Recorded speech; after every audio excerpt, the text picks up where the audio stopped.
Grabe naman pasabog ni Realme guys bago po matapos ang 2025. Ito pong si Realme C85 ngayon. Para po sa may 85 na SRP is naka 6128 lang po siya. Siyempre meron din po siyang 8256 sa version pero sa may 11.5 naman po na SRP. Grabe guys, napakaganda pong pasabugin ng smartphone na to ngayong bagong taon. Di pa rin po nagsasawa si Realme.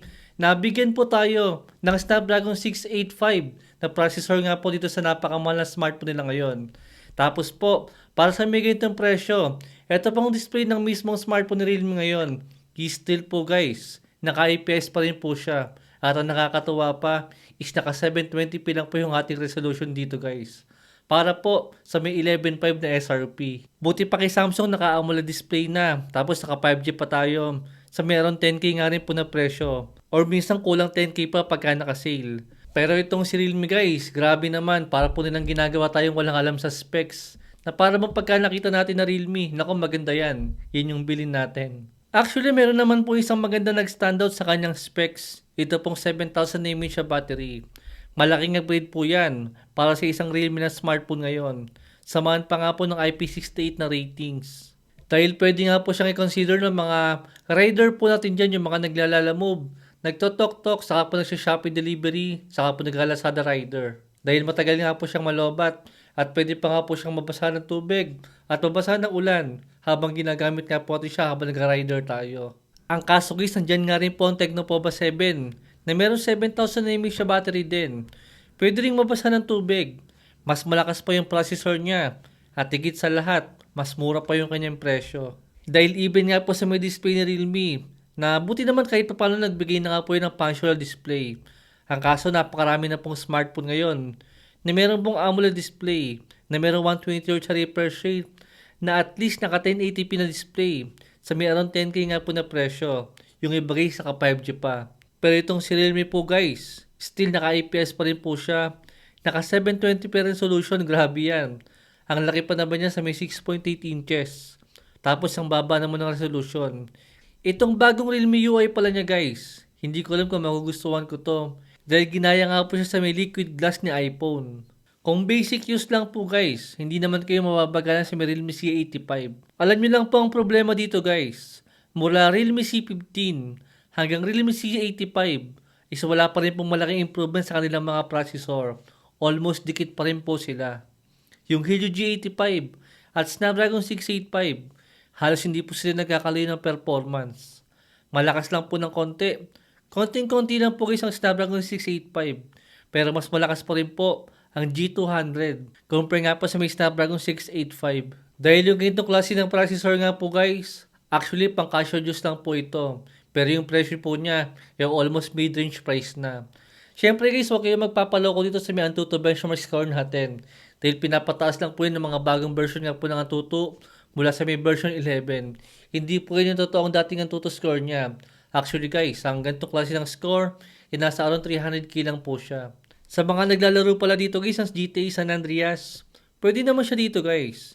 Kahit nga mga tag 3K na mga smartphone is smooth na po ang GTA. Sadyang mahal lang po talaga yung presyo niya. Ang isa pa nakakainis dito guys, naka single speaker pa rin po talaga si Realme dito. Buti pa yung smartphone ni Vivo guys is naka dual speaker na. Tulad nga po ng Vivo Y21D. Tapos mas mura pa yung presyo ni Vivo. Compare nga po dito kay Realme. May nalalaman pa si Realme na 4,000% na speaker. Pero single speaker pa rin naman yan. At still po, mas better pa rin po ang dual speaker. Sa Mobile Legends, okay naman siya dito guys. Smooth naman ang performance niya. Maganda rin po maglaro sa kanya. Dahil nga po malaki yung display natin dito. At sobrang tagal nga rin po niyang malobat. Dahil isipin mo, 7,000 mAh yung kanyang battery. Tapos 720p lang po yung ating display. Siguradong kulang po maghapon para malobat nyo po yung smartphone na yan. Sa totoo lang guys, hanga talaga ako sa mga design po ng mga smartphone na Realme. Talagang magaganda po sila at solid pong gamitin. Kahit naka-plastic lang compare po sa ibang smartphone brands na compare po kala Infinix sa kala Tecno na mga naka-plastic din pero mas solid po itong kay Realme guys. Itong camera po niya guys, naka single 50 megapixel lang po yan. Expected na po yun guys para sa isang Realme na smartphone. At expected na rin po na hindi po tayo mabibigo sa quality ng kanyang camera. Totoo maganda po at malinaw at color accurate. Kahit naka 2x zoom pa yung mga shots natin dito, malinaw pa rin po siya. Diyan talaga ako napapahanga ni Realme. Consistent po na maganda po yung mga camera ng mga smartphone nila. Kahit mga entry level, maasahan po natin yung mga camera nila. Pero sana naman guys, consider po ni Realme na lagyan nga po siya ng ultra-wide na camera. Kahit 8 megapixel lang. Considering nga po na 11.5 po yung kanyang presyo sa may 8256 na version. Still, hindi natin pwedeng baliwalain na pangit po yung kanyang display at mabagal po yung kanyang processor.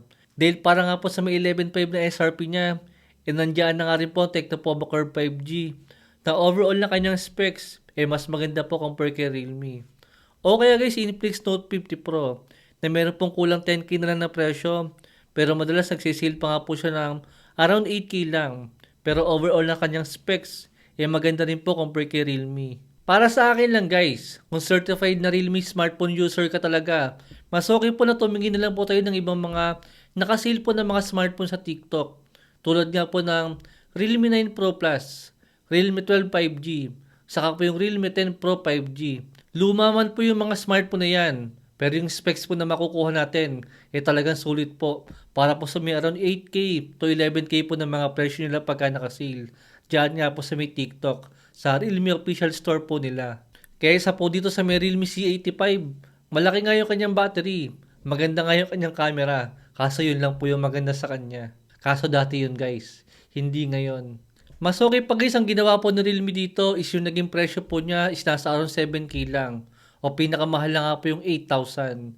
Di sa pagkakatanda ko, yung panahon po ng Realme C15 at Realme C25, ang presyo po ng mga smartphone na yan is naglalaro po sila sa around 6k to 7k nga po na presyo.